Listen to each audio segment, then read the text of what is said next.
Nothing in this program should be considered investment advice. It is for educational purposes only. Please hit pause and read this disclaimer in full.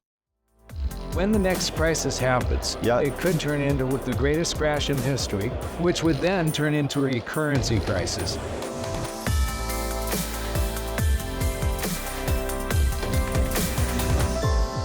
Hello everyone, Chris Martinson of Peak Prosperity. I happen to be at Limitless. It's an expo. Ken McElroy's amazing thing he does with Tarl. It's just astonishing. We're here in Dallas, and look who I'm sitting here with, none other than Mike Maloney himself. Mike, it's so good to see you here. And I was sitting in incredible presentations. Yours was amazing. Thank you. I was really blown away by the charts you had, and I just wanted to give people a chance to sort of understand and get a taste of what you were showing us, because it's just so important. 4 most dangerous words in investing. This time it's different, right? Yeah, right. And you know what? When I try and present this to somebody that's got a certain investment that's been very successful, if they try to deny this, and all bubbles burst throughout history. All bubbles burst. And they try to come up with a justification of why it won't affect them, why they are right with their course of action. Yeah. And then you talk to them a few years later, and they're going, "Oh, why were you right?" So, yeah, go ahead. So it's never different this time, right? I mean, because ultimately a stock, it should represent something, right? It represents a share in a company that's doing something productive. Yeah. It's taking some raw material or something and transforming it and creating a higher value. And then investors get some sort of a stream off of that, which is this value that we can hopefully spend on something we want. So I want you to take us through just a couple charts. Would you be willing to do that? Sure, absolutely. I love this one. Okay. Tell us about this chart. This is an amazing chart here. This one I really had to dig deep for. It was my research use, and I want to thank Tim Burris especially, because it took him, a month of digging through the internet to find this very obscure paper called The Big Bang that came out, I believe, in 2018. It was 2019 that it was published. The data actually ends in 2016. And what it was showing us is that we were in the greatest bubble in history, all the way back in 2016 already. If you could see this chart updated for today, it would be way off the top of the charts. But what they've done is taken the Buffett indicator, which is a comparison of the value of the stock market compared to the entire economic output of the country that stock market is in. Now, we normally know the Buffett indicator as being for the United States. It would be all of the publicly listed stocks times the price of those stocks divided into the GDP, or the economic output of the country. Right now, it was a historic, it dwarfs 2008. It dwarfs the NASDAQ moment. We're at 200%. The value of the stock market is double the entire economic output of the United States. So what these 2 economists did, Dmitry Kushyanov and Kaspar Zimmerman in Europe, is they recreated a Buffett indicator for 17 advanced economies, and then they made they took the data, and then you're probably familiar with an interquartile chart. Mm-hmm. So they take the data, and there's 4 quarters of data, and they eliminate the top 25% and the bottom 25%. They focus on the middle 50%, and that gets rid of market closures, wars, hyperinflations, all of the outlier events. Mm-hmm. So you've just got this middle data that means it's very, very conservative and very accurate. It's not being exaggerated anywhere. And in this chart, the highlight of the gray area is the extremes of the most overvalued country and the most undervalued country. For that period of time, right? Yeah. We're going from 1870 all the way through here to, you said, 2016. Exactly. That's a lot of data. Right. So this is in global. But this is the high and the low. So that's the most extreme. 1960, there's some outlier country. Right. Right? And so this is stock market capitalization divided by GDP. Yeah, for each one of these 17 countries. And where's this red line, just by eyeball, looks like around 25%-ish. Yeah, it's about 23. I put that on there just as a and it's sort of a mean or, and that is what was established as fair value all the way from 1870 to the 1990s, and then suddenly everybody went insane. Well, what happened here? Take us through this. What is that red dotted line? What happened? I think everybody, you've got the entire baby boom generation worried about retirement. And a lot of them, this is a period of time where their kids were growing up and they can now start to put a little bit of this away in, my father's generation was savings accounts. This generation, it's the stock market. So they're investing for their future. But they were paying multiples of the, we skipped the price earnings chart because people have seen the PE ratio a long time before. But PEs, it's how many times the earnings per share, the cash flow that you're going to get off of that stock, are you willing to pay? And fair value was always considered around 12 or 15 times earnings was a fair value for stocks until this century. We went into what I call the bubble century, and now it's like 30 times earnings or more. And what's interesting is in the crash of '08, we only visited fair value. We didn't visit undervalued like these things periodically do throughout history. We visited fair value, and then Ben Bernanke created a whole bunch of currency, and to create the currency, they buy an asset that is through these broker-dealers that has to go into the markets. And so that currency, all Federal Reserve currency, except for the base currency, the currency in circulation, $100 bills go to banks, but all of the rest of base currency goes directly into the financial markets, into bonds and stocks. And so he didn't allow the markets to actually clear in 2008. He didn't allow the markets to go undervalued where it was a good thing to buy stocks. Well, let's talk about that, because you see here it is running up to this extreme, and then we have this crash here in 2000. It doesn't even get back undervalued. It's under this red line somewhere. Exactly. It doesn't even get close to that. Right. Before it U-turns and goes back up. Globally. And this is global. Right. Now, so you want to know one thing I would place on this chart? I'd love to get your point of view on it. Alan Greenspan. That's where he starts. So as goes to the Fed, so goes the world. He was the guy who first introduced this idea of the Greenspan put, right? I'm going to put a floor under this market. I'm always going to make it go higher. I'm going to mumble and name things and pretend I'm smart, right? Right. I think he introduced the world to a new style of very interventionist central banking, and that's what we're seeing here. These are all interventions. All of yes, they are.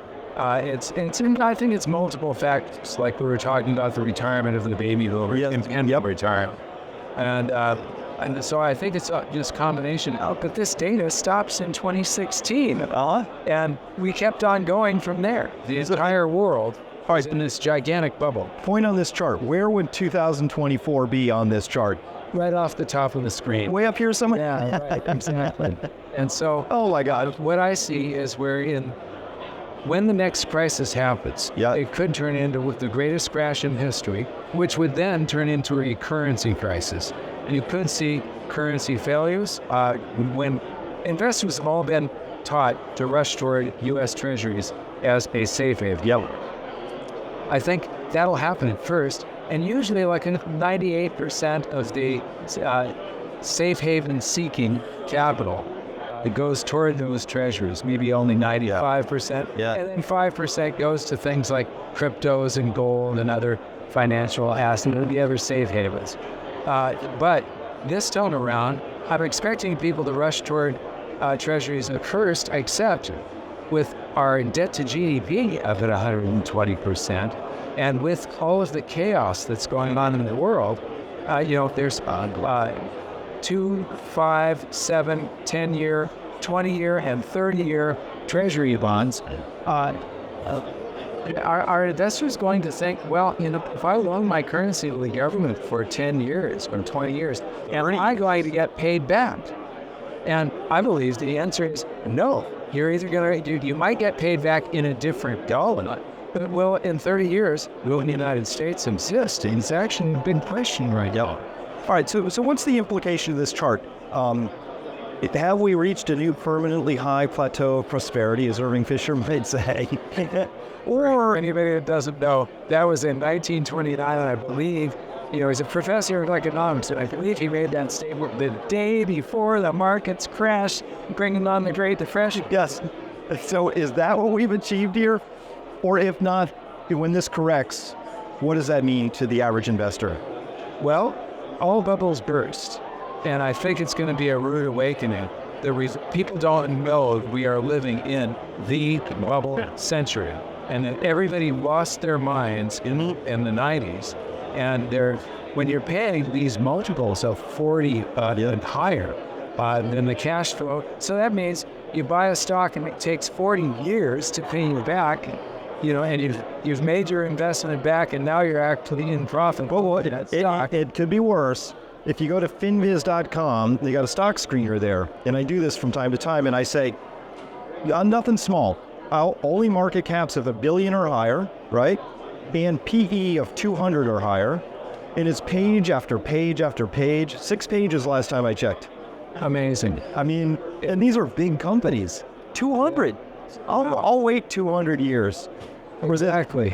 It was insane. So what you're betting on then is that these companies, you're not betting on the cash flow of their earnings, you're betting on the idea that they've got, and hopefully they've got an idea that's going to set the world on fire, and their stock price is going to go way up. Because it's not something you can count on.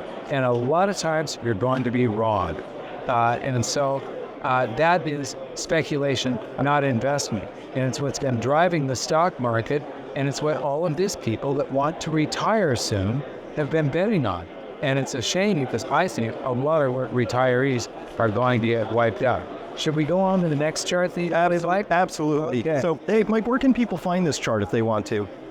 These are actually in chapter 5 of my book, The Great Gold and Silver Rush of the 21st Century. That's actually in the book. But chapter 3 is the most fun chapter. It's the shortest, it's the easiest to read, and it's all about, it's a primer on how to read charts, how to tell if the author, the producer of that chart, is lying to you or trying to skew your perception. And it is so easy to make a chart that makes it look like something has just crashed. Yeah. But the range of the chart goes from 99 to 100. If you make the chart go from 0 to 100, you can't even see this crash that took up the chart crimes. Chart crimes. It is a chart crime. Yeah. Trying to lie to you or skew your perception. And if it's got more than one set of scales on it, time and magnitude, then it's really easy to manipulate a chart and make it look like something has a correlation when it actually doesn't. All right, then remind me, what's the URL for people to get that chapter for free? ggsr21.com. It stands for Great Gold and Silver Rush was the 21st Century. That's the book. These charts are actually in chapter 6, I believe, no, 5. So 3 and 4 are free.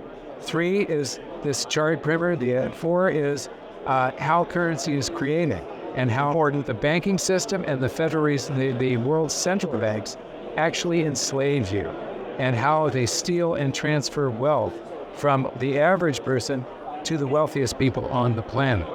And so those chapters are free, and don't even ask for your email address. Just please doesn't get for your read them, download them, email them to everybody you can. I just need people to know this knowledge. Please do. Yeah. All right, next chart. What else? I can't wait to take people on this chart. Okay. This one's amazing. This one, they're both amazing. So, hours worked to buy the S&P 500. What do you mean hours worked? Well, the average person that is not, a blue-collar, high management, high salary type of person. The average person in the United States, I believe that data, the hours worked, comes from the BLS. Yeah, so sort of median income on an hourly basis, right? Yes, exactly. I forget what the number is, but all you've got is that divided by the points on the S&P. If you can buy a share of the S&P, which you can through the spiders, they're called. It's a a derivative of the S&P. But what you see here is going back to 1860. That's the year before the Civil War started. This and you've got this mean here going across. There's a It looks like 23 again for some reason. It's 23, and now we're at 123. And the funny thing is, most people will pay attention to PE ratios, and that is the only way that we can measure the stock market, but it doesn't show it as an all-time historic high that dwarfs everything else in history. There's never been an overvaluation like this. The PE ratios show us at the third largest bubble on the history. Much higher than 1929, when Irving Fisher made that statement that we're on this permanent plateau of prosperity. Well, I love how you have a little mean here, but this is insane. This last part right here is absolutely insane. So I actually think a lot of this has to do with, I know there's other factors maybe, but we have to understand the Federal Reserve, in particular, what I consider to be decrepit leadership, right? So we went from Alan Greenspan, we go to this guy, Ben Bernanke, who I think was a vandal, a monetary vandal. He was. And did incredible damage. And then he's followed by Janet Yellen, whose incompetence might only be exceeded by her venality, human being. She looked like grandma. But she did. A cookie. Horrible. She was just horrible at her job. And now I'm a little undecided about our current guy, Jerome Powell, because sometimes he feels like he understands he's trying to do the right thing, but he's at the tail end of, I think, 2 decades of monetary vandalism. So I don't know when he's trapped in a box that we're under Bernankenomics. Bernankenomics, yeah, he ruined a lot. The whole monetary system changed in 2008 when Ben Bernanke introduced all of these new ideas. QE is the main thing, the main culprit. But when they went from $40 to $50 billion of bank reserves, which was enough to do the end-of-day settlement for the entire financial system of the United States of America, and they did not pay interest on it, QE, the process, traps all of these bank reserves because they've got to buy through the open market, but the Federal Reserve created its own open market. It's not the same stock market that you and I open. It's somewhere between 18 and 30 primary dealers, and those primary dealers are the largest brokerage houses in the world. But the Federal Reserve, they're not banks. They have an arm under their corporate umbrella. JP Morgan has JP Morgan Chase, which is a bank, JP Morgan Securities. BofA Securities has Bank of America under their corporate umbrella. Excuse me. So they all have, they're connected with a bank, but they aren't the bank. When the Federal Reserve buys $1 trillion worth of bonds from JP Morgan, the way they pay them is to type up base currency, bank reserves, $1 trillion, but they can't pay. There's no account that JP Morgan has at the Federal Reserve. JP Morgan Chase, there's this special monetary system at the back of the banks, between the banks and the Federal Reserve, that you and I do not get to touch or see. This is a separate monetary system only for the banks. And when they pay that bank $1 trillion of bank reserves, but the bank reserves never get out into the public. So to pay the primary dealer, JP Morgan Securities, JP Morgan Chase Bank is instructed to create $1 trillion worth of bank credit. So actually, for every quantitative easing dollar that was created, $2 were created. $1 of bank reserves and $1 of bank credit that then goes into the checking account of the brokerage house, and the brokerage house pays for that $1 trillion worth of bonds into the markets. And so every dollar that the Federal Reserve creates, it is typing that currency into existence at the very moment that it is buying. So the dollars spring forth as it's buying our future debt. All of these financial securities that they are handcuffed, the Federal Reserve Act says that the Federal Reserve is only allowed to buy securities that are guaranteed by the U.S. government as to the principal and interest. And so that used to mean U.S. Treasuries. After they nationalized Fannie Mae and Freddie Mac, it meant mortgage-backed securities as well. And what are those? They're debt instruments. How are they paid back? From your future taxes. So all of this is an enslavement tool, and we work for where we're enslaved by the Federal Reserve and by the banking system. But the most immoral part is the Federal Reserve, is making, when they do this quantitative easing, all of those dollars flow into the stock market, and the stock market's move. So if your wealth is determined by the size of your stock portfolio, then all of that dilution of the currency supply is causing inflation in the stock. It transfers wealth from one group of people to the richest people on the planet. And then if the lower interest rates down to zero, what happens? Well, mortgages become real affordable, and anybody whose wealth is determined by the size of their real estate portfolio, they boom. And it's at the expense. This purchasing power doesn't just come from nowhere. It's coming from somewhere else in society. And so it's a transfer of wealth, and it's creating this bifurcated society where the ultra-rich are getting ultra-richier, and the poor, they're, if you look at what's actually happening, everybody is getting richer. The poor are getting richer, but they're getting richer at different rates. Well, yeah. So what this chart is telling us is that for 130 years, you had to work about 23 hours. You could do that in like a half a week, and you could own a piece of America, a representative share of the S&P 500. But now you have to work 123 hours, which is 3 whole weeks of your life, right? Right. Which is a totally different, Right. You're not working 2.5 days, or you're working, 3 weeks. Right. So this just means that the average person is getting locked out of the American dream. You can't participate. This is the wealth of the nation. It's not being parceled out anymore. So this is why I object. People are like, oh, Chris, you're too harsh when you say we're becoming communist. Well, stop me if you've heard this story before. A small unelected group of people set a decision about where the economy should go and what the right prices for things are. That's the Federal Open Market Committee, right? Right, or the United Soviet Socialist Republic, right? Yes. Right. They had their crop reports. We should set interest rates at zero. It's the same process, right? It's saying we decide that the steel makers should be the recipients of our attention right now. And these guys are saying, oh, it should be capital, should be treated better, right? Yeah. So that's the oldest story. The Federal Reserve has been very clear. It's a private cartel. It serves the interests of its main cartel members very well. I think no complaint. Stock, they get paid a 6% dividend. It's You know what I just found out last year? I'm sure you know this, but maybe other people are interested. So the Federal Reserve is a private corporation. It has stock. Now, who owns the capital stock is actually fairly well-guarded secret, but it's every bank in the system. They try and say, oh, all the member banks own some. Well, I found out that from a FOIA request in 2018, this is as current as my data gets, that 2 banks, JP Morgan and Citi, owned 76% of the stock. Just 2.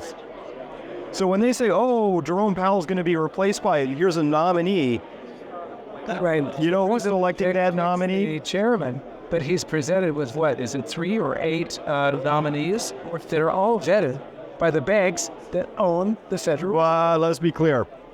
JP Morgan picks the person, and then that's the person who gets picked.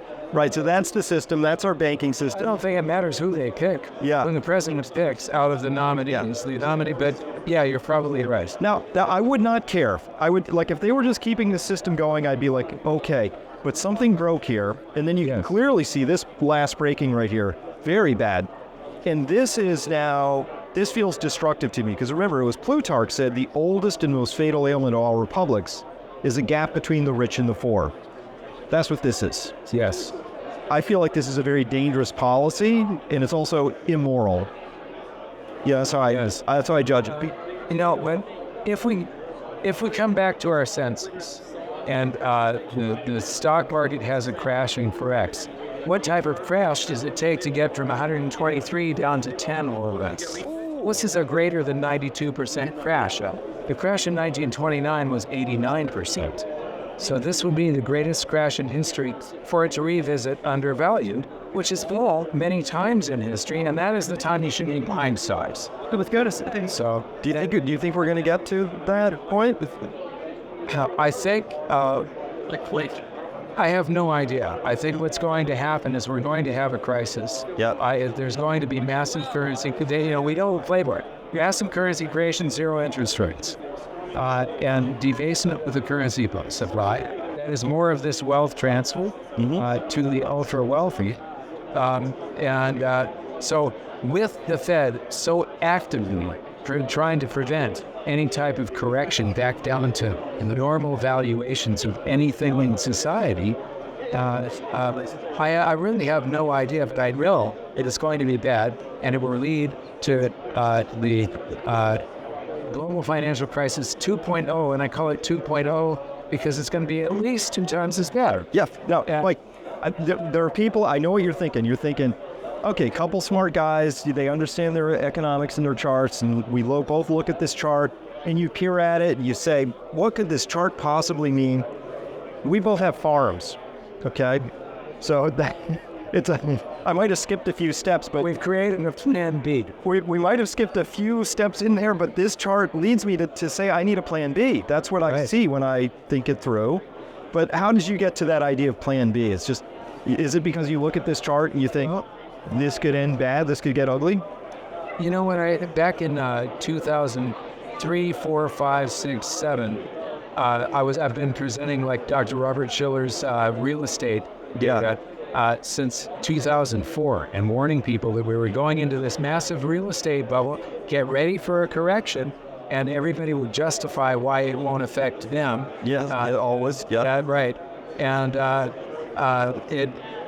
was warning about it, and people got tired of the warnings because I was saying the same thing that I said in 2004, in 2005, and the same thing in 2006 that I said in 2005, and so on and so forth. So I was very early. But the thing is, all bubbles burst, period, and things seek a natural equilibrium with the rest of the economy. And when a bunch of currency flows into one area of the economy, someday that is going to snap back. It's simply the free market trying to correct an imbalance that was caused by some entity like the Federal Reserve. And I really think that we've got something horrific coming, but the Federal Reserve will rush in to save us. Do they do it at the expense of the death of the dollar? I mean, how many trillions can they create? How high can they pump the stock market up? And if the stock market is going up, but the person on Main Street is actually getting poorer, because eventually stocks go up, people sell their stocks, they've got cash, they go out to dinner, they buy things, and price levels go up. It leaks out of the stock market eventually.